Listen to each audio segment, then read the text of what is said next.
1 Kings chapter number 19. And there's a guy by the name of Elijah who was a prophet.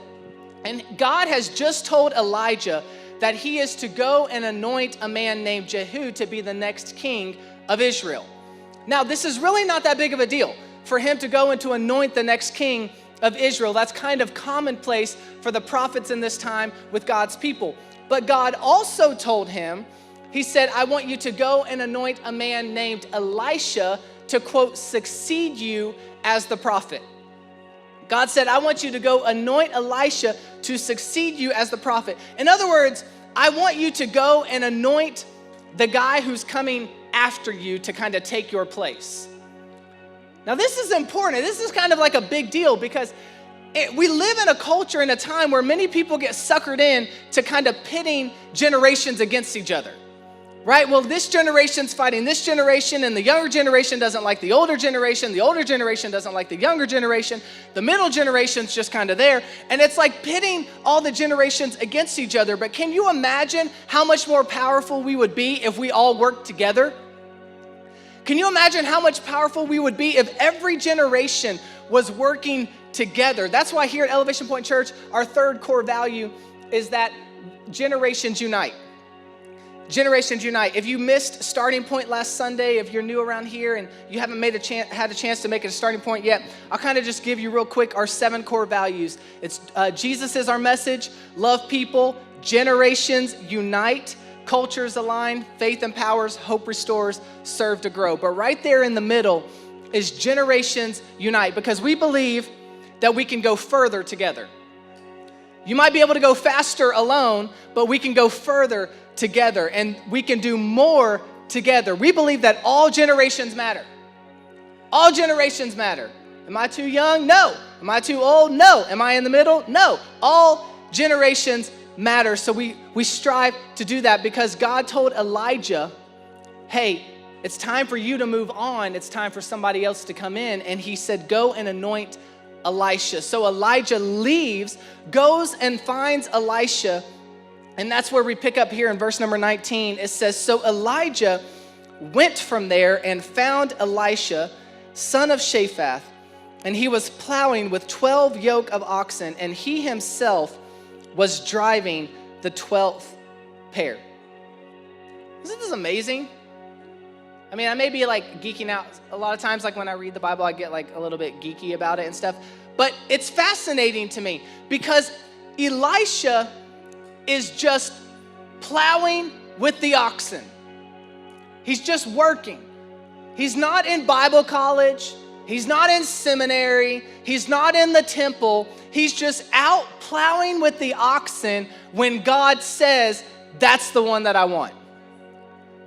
Just working like every other day, plowing with the oxen out in the field, and God says, Elijah, Elisha is the one that I want you to go to. He's not in a temple. He's the one I want you to go to. But does he have the right training? He's the one that I want you to go to. Because when God calls you, it doesn't matter where you're at. When God calls you, it doesn't matter what you're doing. And we have to get rid of the mindset this year. We have to get rid of the mindset that because I'm not a pastor, or because I'm not gone to Bible college, or because I've not done these things, that I'm limited in what I can do. The power of Jesus works through each and every one of his children. That means that sitting at your desk as an insurance claim adjuster, that we've been dealing with a lot, and hopefully they're kind to us. Sitting at your desk as an insurance adjuster, God can use you. Driving a school bus, God can use you. Working at school, God can use you. Working in the hospital, God can use you. Working at a plant, God can use you. Wherever you're at, God can use you. So it's time for us to get rid of the excuses. Well, it doesn't matter. God can use you exactly where you're at. So he finds Elisha. He's just plowing in this field, and God chooses him. And it says Elijah went up to him and threw his cloak around him. And Elisha then left his oxen and ran after Elijah. Let me kiss my father and mother goodbye, he said, and then I will come with you. It's amazing. Just like that, Elisha is willing to just leave it all and to follow after what God said. Go back, Elijah replied. What have I done to you? So Elisha left him and went back, and he took his yoke of oxen and slaughtered them. Then he burned the plowing equipment to cook the meat and gave it to the people, and they ate. Then he set out to follow Elijah and became his servant. Wait a minute. Hold up. Elisha's been anointed to be the prophet, right? So he burns everything and he leaves everything to go and prophesy, right? No. Says he goes to serve. Because see, if you're not willing to serve, then you'll never be prepared to lead.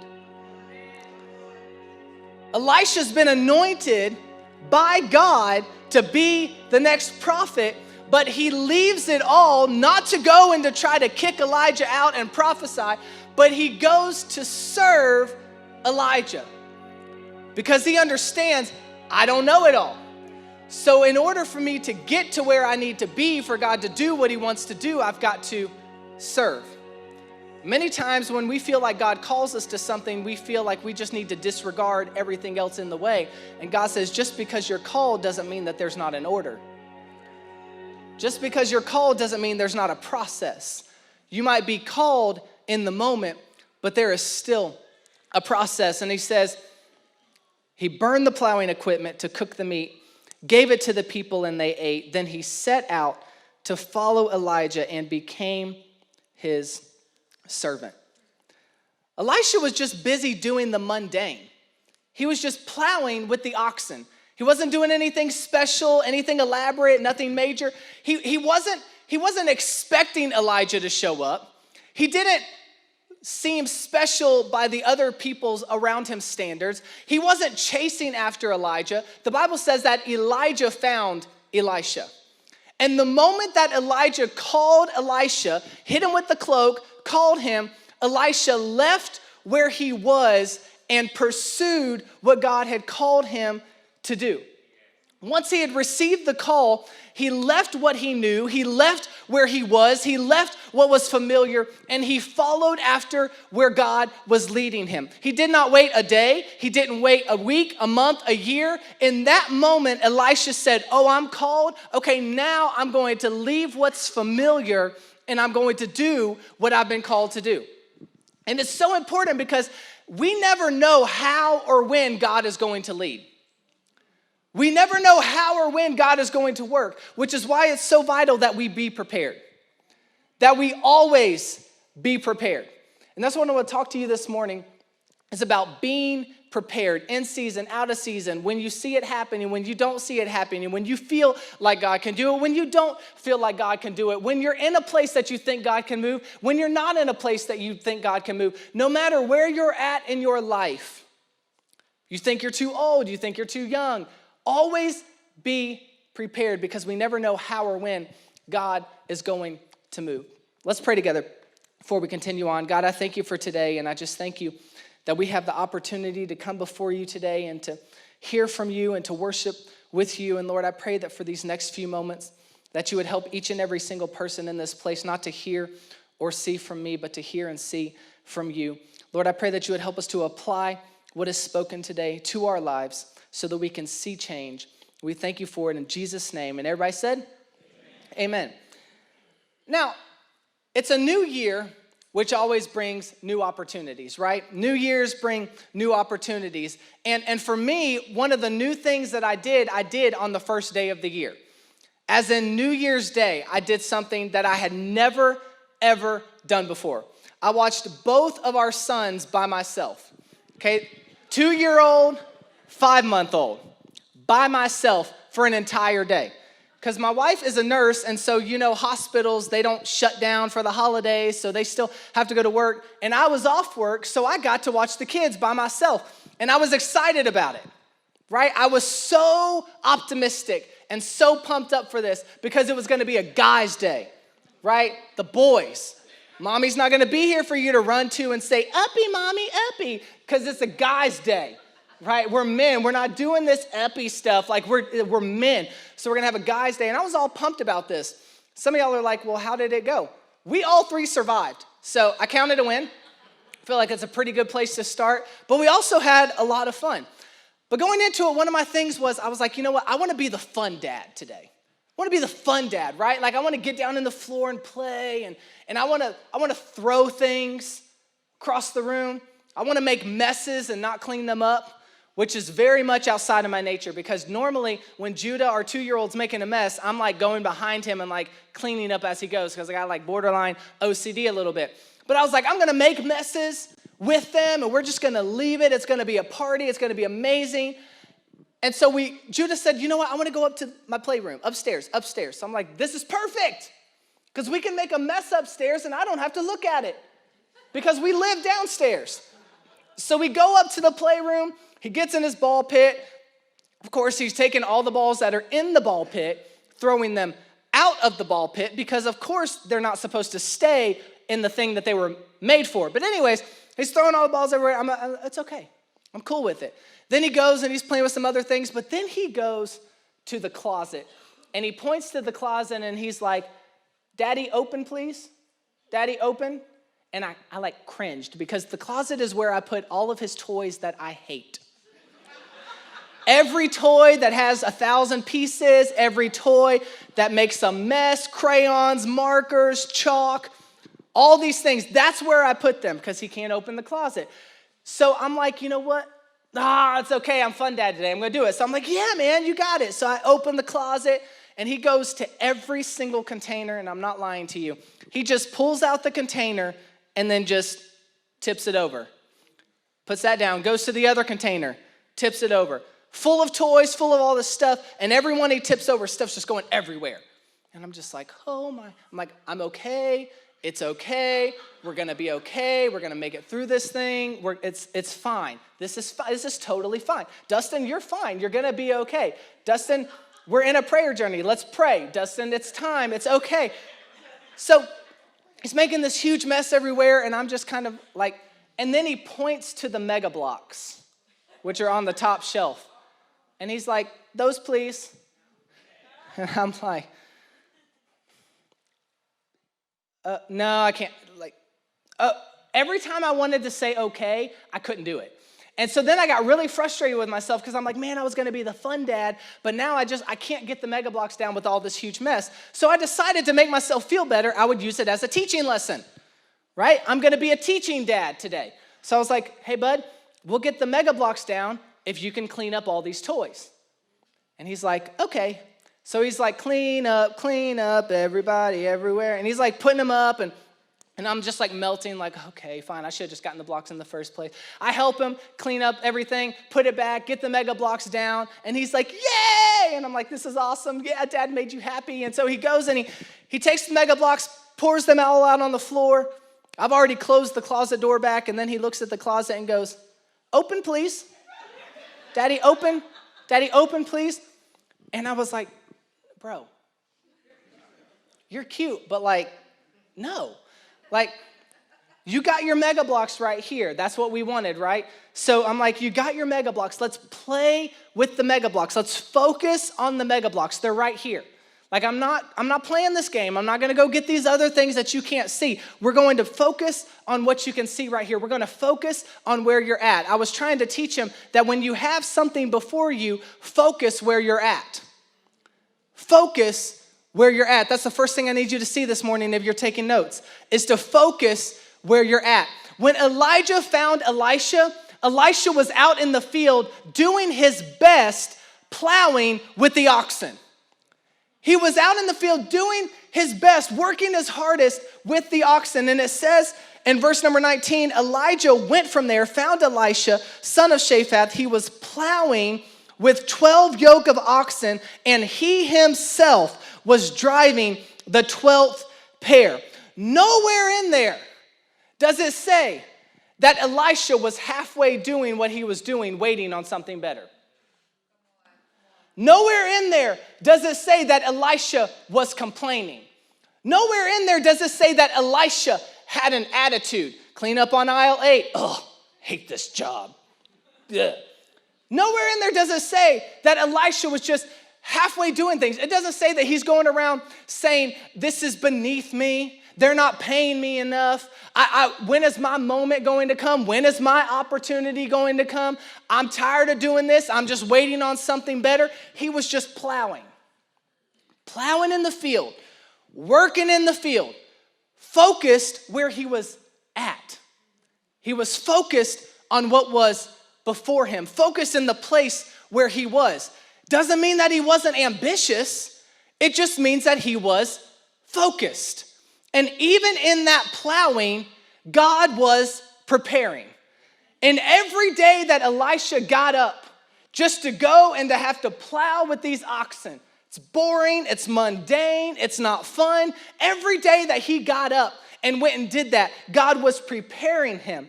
And when Elijah came, Elisha was not sitting there pouting because he was having to do what he was having to do.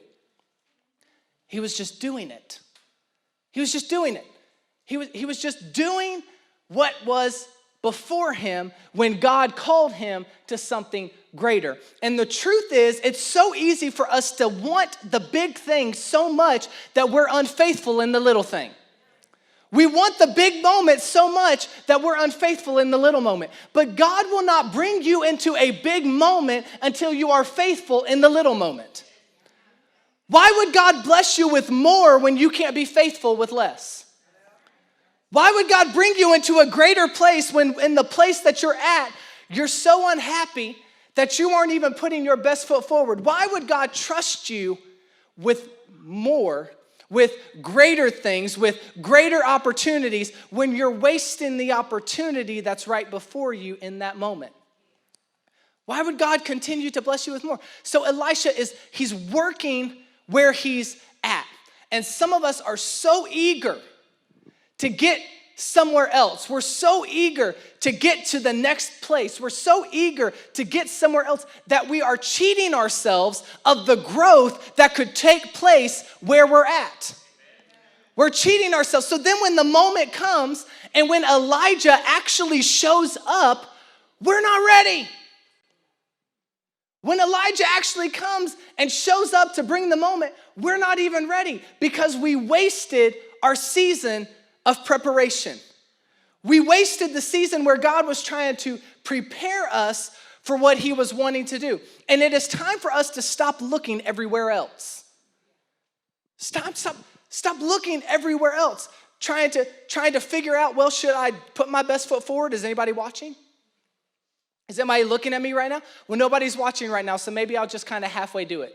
It's time for us to put our best foot forward in all ways, to do excellence in all ways. It's time for us to look at where we're at, to focus on where we're at, to be excellent where we're at, to invest where we're at. It's time for us to not just wait for another moment, but to say, God, in this moment, I will do the best that I can do. In fact, I got to brag on my wife, okay? She's going to be so embarrassed because she's actually in here today instead of back helping with the kids, but I got to brag on her because she was on maternity leave, went back to work, and then her boss called her into work last week and said, hey, I need to talk to you real quick, which is like generally nerve-wracking. And he said, somebody nominated you for an award. He was like, this award's called the Daisy Award. And he said, he didn't tell her in that moment. He said, somebody nominated you and we got to announce it at team meeting. And she was kind of like, can we just not? Right? Like, can we not? I don't want to be recognized. And I'm taking it such a step further now. And I love that as her husband. I'm just like rubbing it in right now. She's just like, she doesn't like the limelight, right? She wants to so she was like, can we just do it secretly? Can you just give me the award and then I'll just go on? He's like, no, I can't do that. So this past Friday at their staff meeting or before they started everything, they gave her this award called the Daisy Award. And the Daisy Award is for somebody who's just pleasant, who's just happy, who's just nice, who's helpful. And it came from a peer in a completely different department that she doesn't even work with every day, who saw what she was doing when she didn't think anybody was watching and said, you know what, that deserves some recognition. But she wasn't doing it wanting the award. In fact, she didn't even know it was a thing until Friday. She was doing it because every day she knows if she'll be excellent where she's at, if she'll do her best where she's at, then that will open more doors for you than you could ever knock down. If you will just go through and focus where you're at, be excellent where you're at, invest where you're at, instead of worrying about who's watching or who's not. Because it doesn't matter, it's not for them. I'm not doing what I do for everybody else. Be the best you that you can be wherever you are at, in whatever environment you're at, in whatever situation you're at. Well, my boss, he really hadn't been noticing me. Been passing me up for every single promotion. It's going to somebody else every time. So I'm just in a resting season. So I'm gonna just rest so that when my moment comes, then I can give 100%. When my boss actually looks my way, then I can give 100%. But if you don't give 100% in your resting season, then there won't be a then. Some of us are like, well, I'm the only one who's been putting anything into this marriage. I'm tired of fighting for the marriage when my spouse isn't fighting with me. I'm tired of being the only one that's trying to do this thing. I'm tired of being the only one that's trying to hold our marriage together. So I'm in a resting season. You thought you were going to have your coffee ready when you got up? Wrong. I'm in a resting season. You didn't get the memo. You thought you were going to get a little love note on your mirror that you never even acknowledged? Nope. I'm in a resting season. And we're like, man, I'm in a resting season. I'm waiting for my spouse to actually step up their game and try to invest in this marriage. And then I'll invest. Then I'll give 100% when I feel like they're trying to do something. But if you wait until they come all in and give 100%, guess what? You ain't gonna have a marriage to invest in anyways. Someone's like, oh, well, I'm single and I'm tired of all the, the bad people, like the people that are just garbage. And so there's nobody around me that's noticing me. There's nobody I even want to notice me. So I'm in a resting season. I'm just, I'm just resting, right? I'm not even trying, but I can promise you that if you do not, if you do not 100% use soap and toothpaste and deodorant, then when the moment comes and Prince Charming shows up, Cinderella shows up, you will 100% scare them off. I'm just trying to say that you need to be excellent where you're at. Stop allowing people to dictate whether or not you try. Stop allowing other things to dictate whether or not you try. Stop allowing your hustle to be garnered based on who's watching, and give 100% all day, every day, because you never know when God can make a way. You never know when he can make a way. And if you're just kind of floating through life, just kind of, I'm just waiting on my moment, then I'm going to give 100%. I'm just waiting for that opportunity, then I'm going to give 100%. Then when the moment comes, it will pass you by. God said, be excellent in everything. Be excellent. It is time for us to give 100%. It's time for us to, life is too short to try to pick and choose when we want to try. Life is too short for us to try to pick and choose when I'm going to put my best foot forward. God has given us so much time on this earth, and us wasting our time is saying, God, I'm not appreciative of what you've blessed me with. I'm not appreciative of the time that you have given me. Every day matters. Every second matters. Every choice matters. Every decision matters, because God can make a way. God works in such a way where he's like, ready or not, here I come. Right? Ready or not, here I come. That's the next thing I need you to see is ready or not. God can still show up. Ready or not, God can still do it. Ready or not, God can still make a way. It said in the second part of verse 19 that Elijah went up to him and threw his cloak around him. He went up to him and threw his cloak around him. Elisha's just out in the field, right? Just plowing with the oxen. And Elijah comes up and is just like, right? Just comes out of nowhere and just like throws the cloak on Elisha. Like that would be like you going to work tomorrow and you're sitting at your desk and you're working on your report and you're doing all this stuff. And then somebody just comes up to you and throws a jacket on top of you. That would be shocking, right? That would be like a little bit weird, right? It'd be a little startling. Why? Because you weren't expecting it. You were not ready for it. Elisha did not wake up that morning and think, I wonder if God is going to send someone named Elijah here today. And I wonder if God is going to have Elijah throw a cloak on me. And I wonder if he's going to call me and anoint me to be the next prophet. I wonder if that's going to happen. Elisha did not wake up that way. Elisha woke up, put his clothes on, ate his breakfast, went out, started plowing with the oxen. And then God showed up. It was a day just like every other day. Like every other day, he got up. It was normal. It was no big deal. And then God showed up through Elijah and called him. It was a day just like every other day, but he had no idea that this day would be different than every other day. That this day he would be called. That this day he would be anointed. That this day he would leave everything that he had known and go on to greater things. He had no idea when he woke up. Woke up in that morning, just like every other day. And many of us are going through our lives and we're treating days as if they're not important, but every day matters. Everything that you do matters. Everything that you do is important. Because Elisha, he was not ready for what happened, but he was prepared for what happened. He wasn't ready for it, he was prepared. And the reason that he was prepared is because he had been faithful in the little things. Elisha had always been faithful in the little things. He wasn't always focused on the big things, but he was faithful in the little things. Some of us are wasting so much time trying to get to the big thing that we're missing the little things. We're so focused on trying to get to somewhere that's great, and maybe we'll get there one day, but we're neglecting where we're at. And we're never going to get to something greater while we neglect the less. We're never going to see something greater while we're neglecting our small beginning and where we're at. And even more importantly, Elisha was obedient to what happened. He was prepared for it, but he was also obedient. Because the reality is, we're never truly ready for what God does. You will never truly be ready for what God is going to do. But we should always be prepared.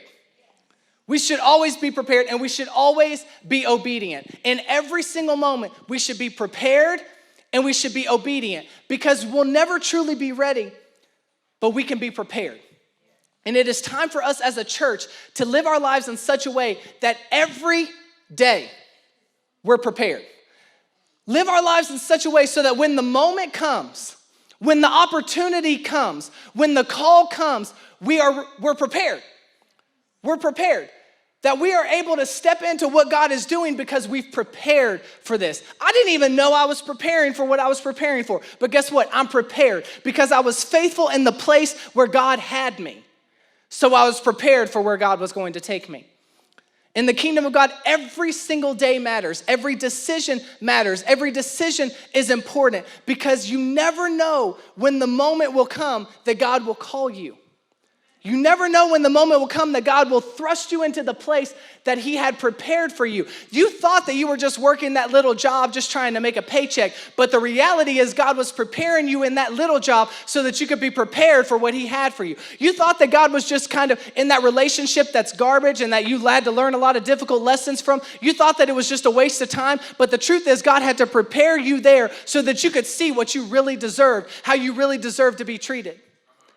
God will use the moments that we think are wasted. He'll use the moments that we think are unimportant to prepare us for something greater. Be excellent where you are now so that you can be prepared for where God will take you then. And then when the opportunity comes, and when the moment comes, and when God shows up, like he always does, for what you've been prepared for, once he calls and that opportunity comes, burn the plow. Burn the plow. That's the last thing I need you to see this morning is burn the plow. Because Elijah called Elisha. And then it said in verse 21, Elisha left him and went back. And he took his yoke of oxen and slaughtered them. And he burned the plowing equipment to cook the meat and gave it to the people, and they ate. Then he set out to follow Elijah and became his servant. Became his servant. Elisha said, I'm all in. I'm all in. He burned every symbol of his previous life. He burned every symbol of where he was. There was no turning back. There was no plan B. There was no contingency plan. There was nothing for him to go back to. There was no thing that he could have as a safety net. But he burned the plow. He burned the plow because when you go forward and fully follow what God is calling you to, then there's no turning back. When you fully give in, there's no turning back. Growing up as a kid, we used to sing this song, and it would say, I have decided to follow Jesus. No turning back. No turning back. I have decided to follow Jesus. No turning back. Because when you fully make a decision to follow after him, when you make a decision, God, I'm moving forward in this thing with you. God, wherever you go, I'm moving forward. When you make that decision, there's no turning back. There's no turning back. Because a lot of times what we do, we talked about this a little bit last week, but what we do is we have 1 foot in and we got 1 foot out. And it's like, I got 1 foot in to what God's called me to, but I got 1 foot out in case this thing doesn't work out. Like, God, I believe you, but just in case. Like, God, you're good, but just in case, right? Like God, I know that you're faithful, but just in case, I got something to go back to. And so it's like, we're halfway in. And if you're halfway in, then you're not in at all. God said, if you're not going all in, then you're all out. It's either all in or I'm all out. One of my favorite things growing up in high school was when the PE teacher would tell us that we were going to have a day where we got to play whatever sport we wanted to play for that day. And so we would always pick basketball. And I'm not saying that I was a superstar, but I was a superstar. And so, in my little Christian school of like 200 people, basically. So I loved playing basketball though, right? Like I loved playing. And so anytime we got to play basketball at PE, we would have two captains, right? And I was almost always a captain. But what I tried to do when I picked my team was I tried to strategically pick some people that were generally last picked. Right? Because I'm like, I felt bad for them. I'm like, listen, we can win anyways, okay? So I wanted to pick those who maybe normally got picked last so that they didn't get picked last this time. So one of the days I chose one of my best friends in the world first. I was like, I pick him. And everybody's like, what? I'm like, we've been practicing. You don't even know. So he's on my team, and then I picked the rest. Everybody else was really good. So then we get to the end of the game, and it's tied 10-10. We were playing to 11. None of that you got to win by 2 garbage. It is what it is. So we're playing to 11. We had the ball, and I call like a timeout, and I call my team over, and I told my friend, I said, hey, man, I said, listen, I want you to get open. They're not guarding you anyways. I want you to get open, and when I pass you the ball, I want you to shoot. Now, here's the thing. When you get open and you get to your spot, I'm like, man, I know you got a sweet spot somewhere here on the basketball court. He's like, yeah, it's right over there. I'm like, put your hand down, man. Don't show them where you go. Like, okay, cool. Like, listen, when you get to your spot, and you're open, put your hand up in the air so I can see it. I'm going to pass you the ball. He's like, okay, I got it. So we break out of the timeout. I get the ball. I'm dribbling. 3 defenders come on me, right? Like Kobe. And they're just like all around me. I'm like, and I look and I see my friend and he's waving his hand in the air. So I like jump up and I throw the ball to him. And Ben catches the ball and he takes the ball and he shoots it and he made it.